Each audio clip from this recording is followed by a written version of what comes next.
कपिल प्रसाद ठारू जटणी छक पर्यंत ये जो रोड को 4 लेन करने 13 किलोमीटर दीर्घ दिन है ये कम चली पूर्त मंत्री श्रीयुक्त पृथ्वीराज हरिचंद्र महोदय आज आसिक या देखिले एवं ऑफिसर माने इंजीनियर माने सांगे थिले कॉन्ट्रैक्टर माने दुई जन कॉन्ट्रैक्टर जे काम को समान थिले एवं अति शीघ्र सारिबा पई गोटे पार्ट को अक्टोबर 31 एवं आउ गोटे पार्ट को नवेम्बर 30 दुईटी पर्यायर किभली भाबे शीघ्र सरी पारिबो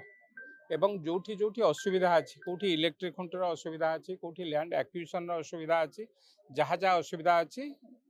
आसंता काली से रिव्यू करी से ऑफिसर मानक साई कथाई से काम को अति शीघ्र त्वरान्वित करा जिवो एवं आगु को जो बोतंडा पर ठारू रास्ता टिके फनेल भलिया अछि ताकू मध्य चौड़ा करिकी पूरा कंटिन्यू करी जिवो 4 लेन हिसाब रे तेणु मंत्री महोदय से कथा को देखिले एठी मध्य हमर लुलु बाबू जी हमर नेता ए अंचलर से मध्य अछंती हम समस्त मिलित उद्यम रे मते लागुची निश्चित भावे शीघ्र